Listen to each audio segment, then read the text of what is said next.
Today my guests are Suzanna Moran and Paul Litwin. How you guys doing? Hey, Hey, David. David. Hey. I met you guys in Seattle back in February at a charity event. It was the Northwest Harvest Food Bank, I think.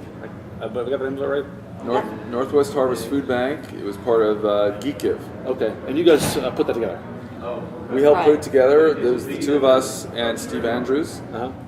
And you're doing a lot of stuff like that. You're doing give camps. You're doing the Geek Give again next year, at least once, right? You did a couple times last year. Tell me what's going on in Geeks giving to the community. Well, it's something that I've always believed in, but until a few years ago, really hadn't done anything that put together charitable work and my passion for technology and IT. So it actually happened because Steve Andrews and you and I and a bunch of other people were going to Tech Ed. Was this in 2000?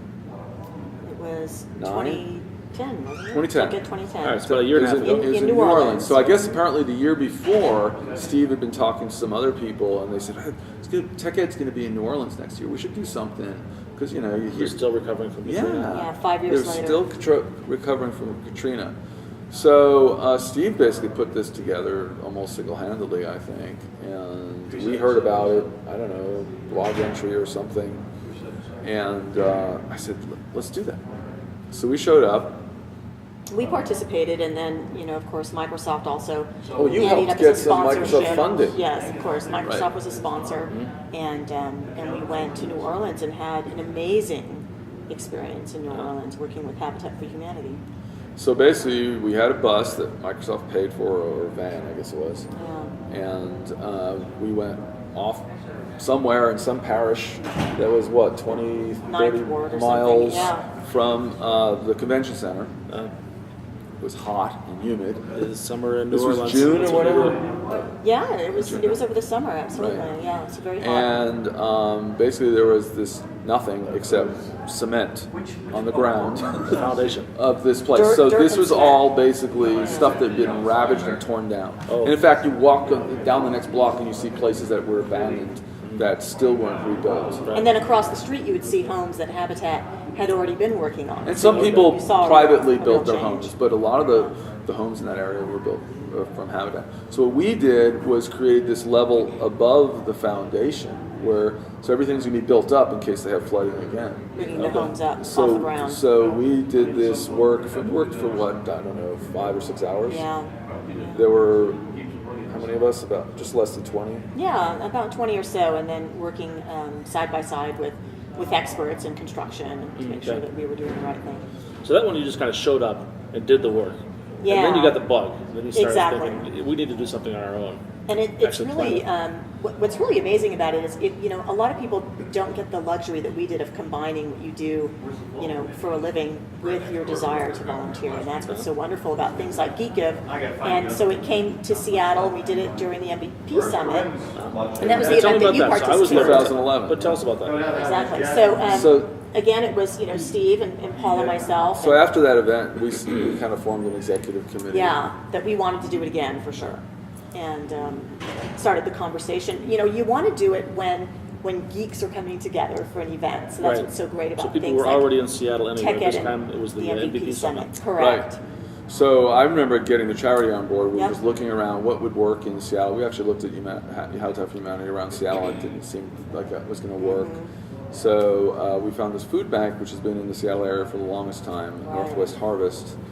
And we basically went to their, what do they call it, packaging center or whatever. Yeah, we went down, and as you know, you participated in that event. We went down to one of their warehouses and separated into two large groups, and we packed food. Right. Put the peas in the bags, Green put the bags beans, in the box. Exactly. green beans, and there was pasta. Green beans you and were in pasta. green bean? I was mostly in green beans. Yeah. Okay, Yeah. we were in green bean. We were in green The other room was beans. louder. I remember that. That's right. And we had about- That's I right. was in the pasta room. We had That about was a 90 big people. crew. It 90, was a big crew. Not 90 is all, amazing. Not all MVPs, because Yeah. we actually put the net out. If anyone in Seattle who wasn't an MVP Right. was around, wanted to participate, we had a few. My kids came. I had my two Nice. kids, Yeah. which was kind of fun. They really enjoyed it. great. And Microsoft totally funded the breakfast, we had a lunch, and we had the bus ride. You know, I wanted to make sure that we acknowledge too that in New Orleans, of course, there were several other groups, like Dev Express. true. I believe they came out and actually finished. Well, after we left, part they of the actually house. worked on the house. So, we didn't actually it wasn't, worked on the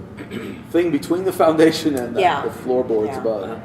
But I know they had gone out actually, I think a couple of times and done some great work there. Wow, that's great. In Seattle, obviously, since it was during the MVP Summit, Microsoft had a bigger role in the sponsorship. So But we didn't finish the house it's that great. one day.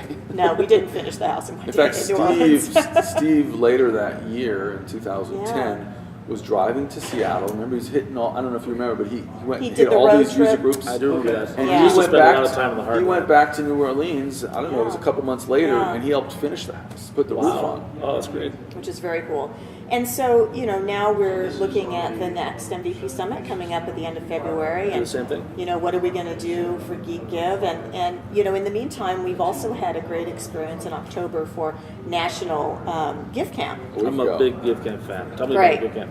So, as you know, gift camps really grew from the community, and they started, I believe, in the middle of the country. I know Chris Koenig, who's a Yeah, I think developer the first one was evangelist. in Texas or St. Right. Louis. and Exactly. we had in Michigan. We had one of the first ones. Yeah. Jennifer Marsman put it on. Yes, And then so the those folks are community real has kind of active. taken it over. Exactly, which I think is great. And I think Microsoft's role really in that is to kind of facilitate and support the community as they participate in those events. But October 21 through 23, we did National Gift Camp. And Yep. basically the idea was to have some kind of general air cover from corporate to support gift camps across the U.S. And that was there you. were 16 of them. That was me. So you're in And- charge of National Gift Camp. Exactly. Nice. And there were 16 camps across the United States. They supported probably 80 to 100 charities. And so a huge event. I participated a lot, obviously, in the Seattle area gift camp that Paul ran. Oh, you ran. So you started. You really caught the fever here. Yeah. So yeah. so what was it in April, May? You were starting to Right. talk about it and said, "We need a leader for Seattle. You want to do it?" And I said, "Okay." Then she tried to talk me out of it because she said, "You realize it's a lot of work." It is a It is lot a of lot. work. I remember Yeah. that. That's fine. It's a lot. I There's a, think guy you should named, get. there's a guy named Michael Eaton that runs it in Michigan right now. Yeah. It's a lot of work. And Deepest turnover. it was great. It was actually the first gift camp I even participated in. I was unable to do the last one in Seattle, and initially got some of the people who had done the last one on board. Ali Denali was the guy who ran it last time. He kind of gave me some of the information and stuff, but I ended up doing, for whatever reason, the people who had been involved in the last one couldn't participate in the new one. So I ended up learning a lot of it as I went, and having Suzanna to help was fantastic. Microsoft gave us a bunch of money. We had several sponsors: Dev Express, JetBrains, Telric, TechSmith, Buy a lot TechSmith. of caffeinated sodas O'Reilly. and dinners. Yeah, and we had some great local sponsorship from Top Pot Donuts, and it was just an awesome event. We did use the Microsoft Commons facility, which was awesome. Okay. And But you had 100 volunteers. About 100 100 volunteers show up. volunteers, I think it that's was. I think 105 signed up, and maybe Yeah. had 90 of them show up. But Wow. pretty It's amazing. darn close. It was fantastic. I mean, it was fun because you got to talk to charities, get charities to put in proposals, and we reviewed the proposals, and we sort of guessed what we thought would happen on the day, right? So we sort of had a basic framework. We talked to the charities, and they made them realize that they had to be vested, they had to come to the event Yep. and be there. And then Friday night, everyone shows up. I was kind of scared and didn't know, if it was really going to work. And you just put all these smart people together, and they're not all geniuses. I mean, they're smart people, but they also had interest and passion, and they were excited about it, right?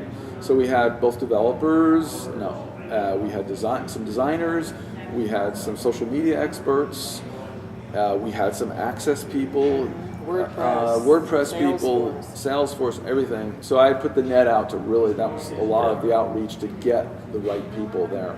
How many charities do you have? We had 17 charities show up, and we were going to do 17. It turns out one of them had a problem in that the information they needed wasn't available, and we've decided to kill it early Saturday because we couldn't get into their site. Right. I think what was really impressive. But we did 16. Yeah, That is yeah. impressive. I think what was really impressive too is that Friday night, you kind of are crossing your fingers when you bring all these people Right. together. As Paul said, And then what was so amazing is the way they organically came together and formed really productive groups. Yeah. And then Sunday afternoon, when the wrap-up was starting, wow. I mean, I had goosebumps and misty eyes because I tell you, it was a heart stopper to hear what happened over that weekend. Yeah, I mean, it was like having some small children and you bring them this giant Lego set, right? Right. And you give it to them and you figure they're going to need some help, right, or something, and you're going to need to read the instructions. So, but for whatever reason, you have to take a phone call, you go in the other room, right, and you're gone for an hour or two. You come back and they have this Empire State Building built. I mean, it was awesome. I mean, I helped a very little bit, but I mostly was leading the event. And we made sure everyone was fed and caffeinated, like you said, and were comfortable. And we had some people sleeping over. It was great. We didn't actually sleep over. We'd leave each night around midnight and come back with food 7 and o'clock the beverages next like morning, 7 yeah. the next morning. And it was just fabulous. I mean, I was almost crying on stage when I was introducing all of the projects, and we demoed every project Sunday that had been completed. And I mean, it was just a lot of fun. Yeah, we had some cheers at our gig. I bet. Some of the charities were crying when they saw what some of these teams had done for them. It was really nice, very moving. I mean, we had one, if I just talk about one, which was, so I happened to have had to right before the event, had to leave town and go to New York for a little bit. While I was there, the deadline had passed. We had cut off all the things, but I got some email, of course, last minute, or actually a phone call from this person. Says, really, can you do this one extra app?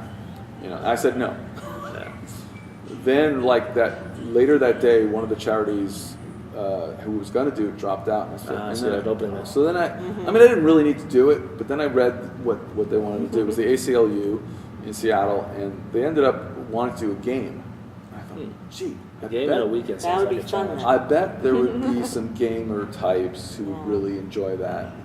And it turns out we had a table of so we ended up having this game which was supposed to sort of show people the values of ACLU and what they're doing and how important what they believe in is, right?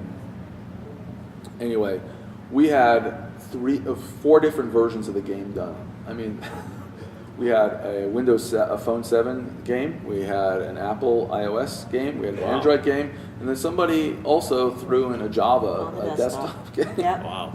They all did this. They got their In Friday 48 night. hours. Yeah. So they get their Friday night, and they realized they didn't have any game designers. So they called up their buddies, and 2 of these guys came at midnight Friday night, and they did all of the they stayed images. all night. Wow. They did all the images for the games. Yeah.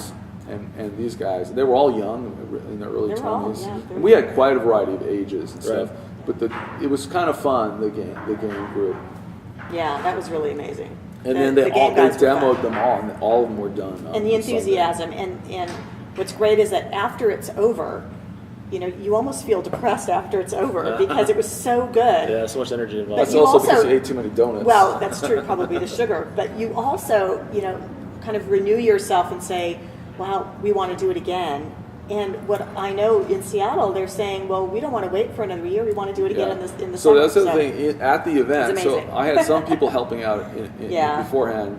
Pretty much, you and I did small 90% of the executive work. committee. But even there, we met some new people who were real excited, and we've since met already last week to talk about the next one, and we're probably going to try to do one in Yeah. May. Oh, great.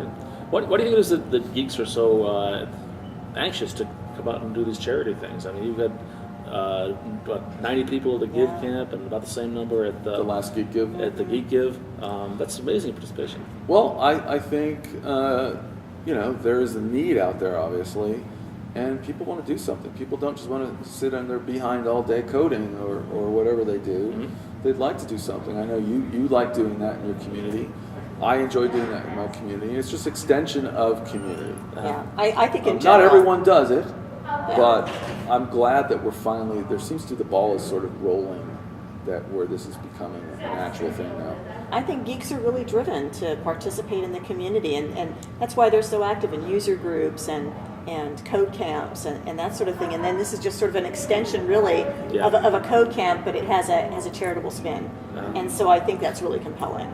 to that I type of think that was a good look at it, see how much fun people are having. It's a lot of work. It is. but It's a lot it's of also work. a lot of fun. It's exhausting but exhilarating at the same time. Just mention the 2 URLs. So GeekGive is geekgive.org. And GeekGive is about geeks getting together at events and doing sort of manual labor, not coding. Right. Right. So, which is good. I think that's great, and it can be very fun and exhilarating. And then GiveCamp, which is givecamp.org, was started by Chris Koenig and is branched out, Michigan, Seattle, Even Texas. the UK. Oh, That's right, yeah. the Across UK the had pond one. had Dev one, Express yeah. ran the one in the UK, I guess, this past time. And you can go there and find out if there's going to be an event in your area in the near future. And you can get involved in the planning and the organizing, or you can just show up that day and code, or other things related to code. Technical and non-technical volunteers are welcome. Yeah. That's true.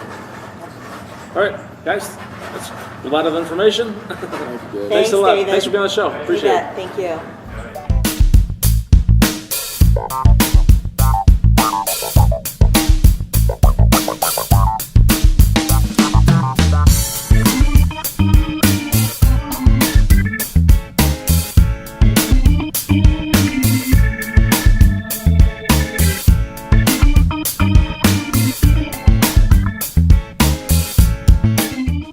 Technology is even better when you're doing it with friends.